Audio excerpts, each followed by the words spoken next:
Welcome to Wealth Coffee Chats, folks, for your daily live updates. Get the most out of today's episode by participating in the chat. Make sure you ask some questions, be part of the conversation, have a bit of fun, grab a coffee or a tea, take some notes, and get ready to start your day, folks. Quick few housekeeping rules, though. No spamming, no advertising or self-promotion in the chat. That's not on. Be kind and respectful to everyone when participating. And most of all, have a good time. Real estate investing can be your biggest asset. It also can be your most expensive asset when it comes to getting it right or getting it wrong, folks. It can be time-consuming, stressful, and that's why here at Positive, we have what's called a 6-star team, a full-service team that provides integrated wealth and property investing solutions and services simply designed to help you progress towards your goal of passive income through your property portfolio, folks. Make sure you check out our other podcasts on the Positive Mentor Network. Not only is there Wealth Coffee Chats, there's the Urban Property Investor. Drops every Wednesday with straight talking investing strategies and lessons with Sam Saggers. Property Investor Tales. This is where our clients, you guys, share real life stories from property investing, hosted by some of our advisors and strategists. And that's done every fortnight, dropping every Monday. Wealth, Wine and Wisdom, folks, that debriefs the week that was in the world of finance and property, hosted by yours truly, Jason Witten and Andy Fenton on Fridays. Welcome to another Wealth Coffee Chats. Marvellous Monday. Hope you're well, folks, wherever you are. If you think it's Get Rich Quick, you're in the wrong place. This is the wrong podcast. This is the wrong live for you. Welcome to another Wealth Coffee Chat. Hope you're all awesome and well. Hello. Good morning, everyone. Welcome to Wealth Coffee Chats. Tuesday, the 27th of August. Good to see you here. Kevin, good to see you back for the morning chats, which is the evening for you, Florida. Great to have you back, mate. Good to see you, Jeff. Rosie, thanks for joining us this morning. Hope you're all well, folks, wherever you are in this wonderful world. While things are getting going, we do the old intros as we do. Most of you know this, though, but Jason Witten's my name. If you didn't already know, now you do. And, each morning we're getting together and have a bit of a wealth coffee chat. Been doing this for a little while now. Probably since COVID, actually. Maybe just a bit before COVID. I can't remember exactly when it started. Might go back and have a look at the dates, but 3 or 4 years been doing the Wealth Coffee Chats, trying to keep the wheels on your momentum, your motion towards creating your portfolio, folks. And been a property investor myself well over 20 years, helping people across Australia and New Zealand build their property portfolios. So welcome along to the morning chit chat, the coffee chat, about what's real and what's not in the world of property investing. And making sure we go the distance, folks. It takes a little bit of effort, takes a bit of time to create and build your property portfolio. We connect each day and have a conversation about what that might mean. So welcome along. Great to have you here. If you're new, love to hear from you in the chat. Give us a shout out, say hello. Let us know where you're dialing in from. You might be one of our newer clients. You might found us accidentally. Who knows what happens? But in the world of the World Wide Web and Facebook and socials, welcome along wherever you're from. Well, let's crack into it today, folks. I thought we might chat about a few things. The idea that there's a fair few acronyms and new terms and terminologies, new terms and terminologies that we need to understand as property investors, and understanding cash flow. The conversation around cash flow is a pretty important one, I think. What does it mean? There's the idea of kind of understanding what our cash flow is, understanding what happens when we talk to the accountant, understanding what happens when we report to the ATO. Yes, sir. 3 bags full, sir. Here's my tax cert. Those sorts of things. So I thought we might talk about that this morning, because often there's a few dimensions to the conversation of cash flow that we need to sort of get our heads around.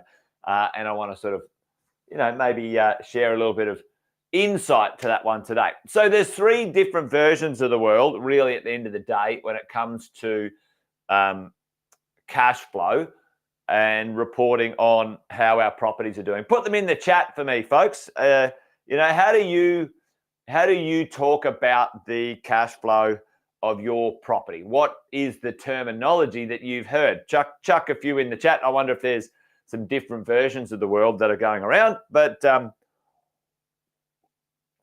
when it comes to cash flow of your property, what do you see? And what are the words that you use or you and your team use when you're talking about it? There's 3 versions of the world here that I'm going to sort of talk about today, right? And so negative cash flow and negative geared. So negative cash flow and negative gearing, all right? So the idea, positive and negative. Yeah, look, that's the very basics of it all for sure. And at the higher level, you go, all right, well, is it positive or negative? However,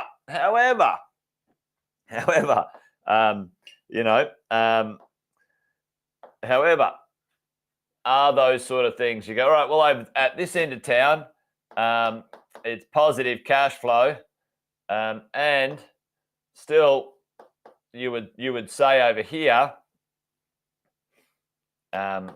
positive geared. Let's call it geared because you're using certain things. And in here, it might be negative cash flow. So negative cash flow, but you might be able to, it might be positively geared because the cash flow comes to you after tax, all right? So this is some conversations that we'll sort of have a bit of a yarn about today. I'm going to talk about cash flow as we roll along. Now the understanding here when it comes to a property you own, let's just use this as an example. You might have a property, the rent that comes in, let's call it $30,000 a year. You might have the expenses, which includes your interest, might be $50,000 a year. Okay, so at the moment it's negative $20,000, right?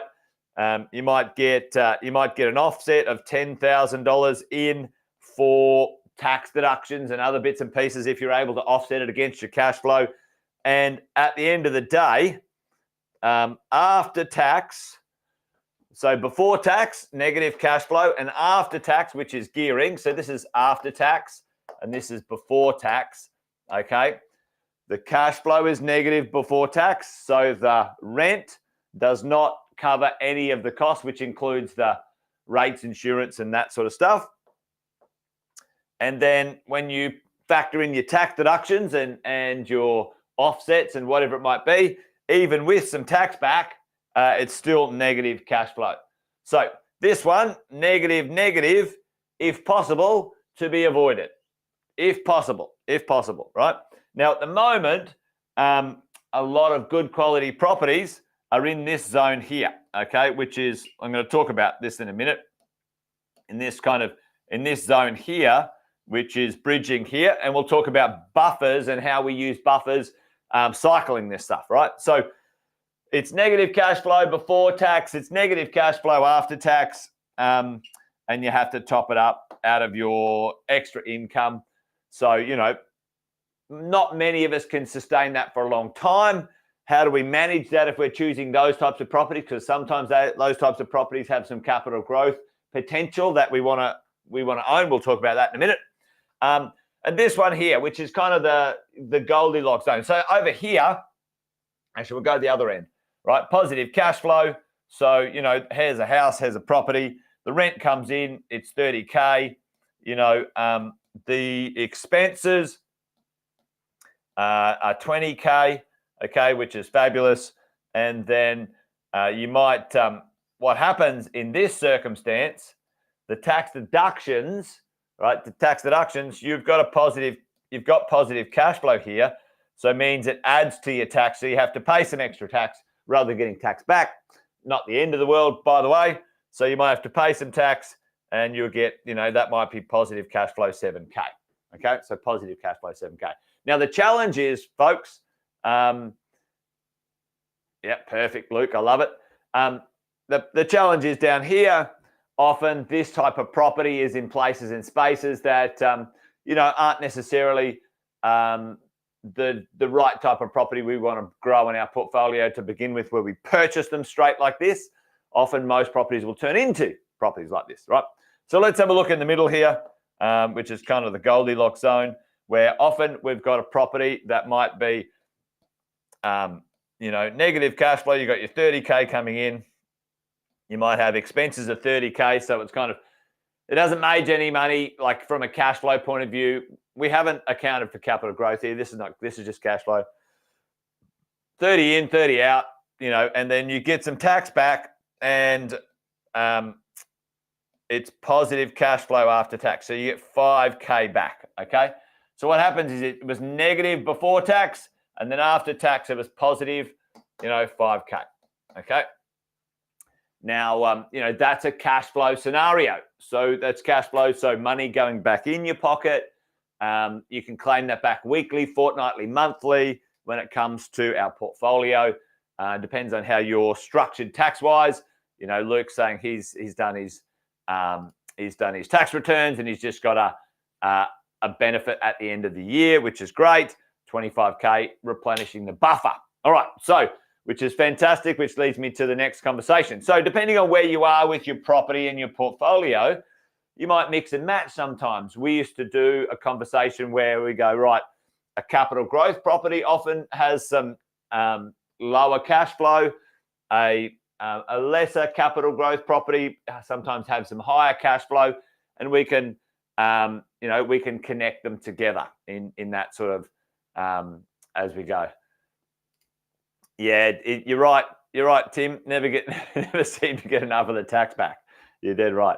Yeah. Well, at the end of the day, this is an interesting thing, because depending on, where you choose to store your wealth and store your cash and your money, property is a very efficient place for storing, a very efficient and safe place for storing your cash and your wealth and your money. You get some rental income, you get some capital appreciation that's over and above inflation, and usually you get some offsets and some cash tax deductions on that investment too, which makes it efficient, which is good, right? So we've got our cash flow here, understanding negative cash flow, neutral or positive after tax, and positive cash flow. Now, negative gearing, folks. Negative gearing is just the application of using any of the losses that are applicable, and all three of these situations, negative gearing, to offset and or get tax back, depending on how you want to sort of language it, against your personal income as an individual. That's negative gearing. It's applicable to everyone, whether you're a property investor, whether you're investing in shares, whether you're investing in anything. So it's an interesting one. There's always this talk about negative gearing makes property unaffordable for people and all that sort of stuff, what I think is complete, absolute rubbish. If you took negative gearing away, the rents would go through the roof. Matter of fact, I would prefer there to be no negative gearing. This would be my preference, because then it'd be pretty simple. Your properties would be positive cash flow. You'd charge the rent would be more than the expenses, and then there wouldn't be any confusion. So, if I could wave a magic wand and, not have a disaster with the changeover, that's how I would do it. But, governments, that's the way it is. So anyway, they need to make things confusing. Cash flow scenario, how do we manage this as we go forward as investors? How do we manage this sort of stuff? Over time, you guys have seen this before. But, over time, we want, our rental incomes to go up, which is fantastic. Our capital value, we're pretty happy for our capital values to go up as well. And, over time, we want our debt, right? Usually our debt starts out a bit more than our net worth. we want our debt to go down. We know this. I mean, we've seen these lines before, right? And over here, in some point in the future, between 0 and sort of 20 years, is where where net wealth, net money, net cash flow, is going to be, right? The challenge we all face in this scenario is that our cash flow, so this is an interesting one, right? Your rents are fairly stable. Usually over time, your capital growth in your progression of value, property values is fairly stable in over time. And your debt reduction, your mortgage, goes down slowly over time. But what happens when it comes to the cost of our debt? When we have debt, the interest rates, let's just use this, the interest rate might be low, right? So it's down and then it's up and then it's like this and then it's down and then it's up and then it's down. It's like so that the interest rate is all over the place, right? So how do we manage that volatility? Because everything else is fairly stable, right? So how do you manage that volatility when it comes to interest rates? And folks, Luke gave you the answer before. It's understanding how to run our buffers, all right? Our buffers in our investments, okay? What is a buffer? Well, a buffer is an amount of money that you put in your account that is there to pay for the value or the ebbs and flows of cash flow issues on your property, right? Now, for me, 100%, the property should be able to pay for itself, folks, over time, right? So what do I mean by that? Let's just do a little thing here, all right?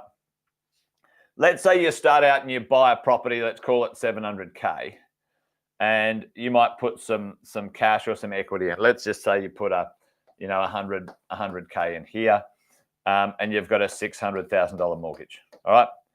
Okay. So the loan to value ratio here. Now you may need to put into this property a buffer, a liquid buffer. Now.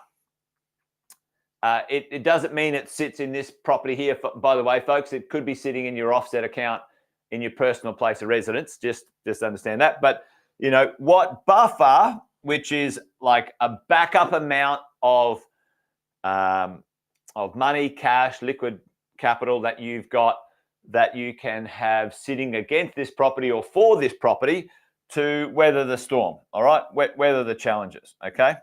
So, you can work out those things. I always like between $5,000 and $10,000 per property in my buffer, okay? So as a minimum. So if I put 10K in there, now that 10K is for that property, okay? That property. So, how does that work? Well, let's just quickly have a look at a little scenario here. That I was playing around with before, and I'm just gonna change this, right? So let's go 6.5%. I've pre-done all the numbers and bits and pieces here. So this property might be like $12,000 negative cash flow for the year, pre-tax, before tax. Now, if you claim your tax back as you go, or you wait till the end of the year, like some people do, depends on how you get the cash flow back. Luke claimed it back at the back of the end of the year. Some might claim it as they go. So here you say, okay, well, it's negative cash flow pre-tax. Remember our pre-tax conversation back here. Okay, so before tax, it's negative. And then after tax, it's positive. So we claim our tax back. We get some deductions here. We get a tax refund. Okay. It's still negative. It's still negative $2,000. Okay. So that's 6.5% interest rate. So now we've got our buffer over here, which is 10. Let's call it 2.5. So next year, our buffer now is $7,500. Okay. So let's just say that's our buffer, 7.5. How many years can we maintain or cover that amount, folks? Well, it's 4 years if it stays all linear. But does it always stay linear, folks? Well, the answer is no. Okay. So let's say the rent goes up. Let's say the rent goes up $100, which it just did. So let's go now have a look at our cash flow. Oh, well, hang on. There we go. Our cash flow is now positive 1,000. So the next year, okay, in our buffer, now it's 8,500, and then, let's say the interest rates go down the following year. Okay. Let's say the interest rate goes down to 1%, goes down to 5.5. Okay. What happens? Okay. Let's have another little look. Oh, our after-tax cash flow is now 5,000. So our buffer now is, I don't know, what's that? $12,000, $13,000. So hopefully you're following along at home and sort of understanding the concept. Now, if we did this prior to, now let's say you purchased this property prior, let's say in 2020 when interest rates were really low and you got a 3.5% interest rate for 5 years, have a look at the after-tax cash flow on that property there, $14,000. So let's just imagine that your $10,000 was in 2020, you bought a property, and then for 3 years, 2020, 21, 22, and 23, 4 years, it was $15,000. What would be your buffer? I got some random here. Yeah, blocking. Hang on. Anyone want to buy Bitcoin from a random on our live? No. So if you had 4 years of your buffer building, let's say in this way, $14,000, folks, is that going to be pretty good? So you got 15, so that's 60K, which is 4 years. So anyway, what's the point of the conversation this morning about our buffers and our cash flow? Well, understand that, there's negative cash flow pre and post tax. There's positively geared, so it's negative before tax and positive after tax. And there's positive cash flow, which is positive pre-tax and positive after tax. And those three are the different versions of the world. And how do you manage this stuff? Well, you use your buffers.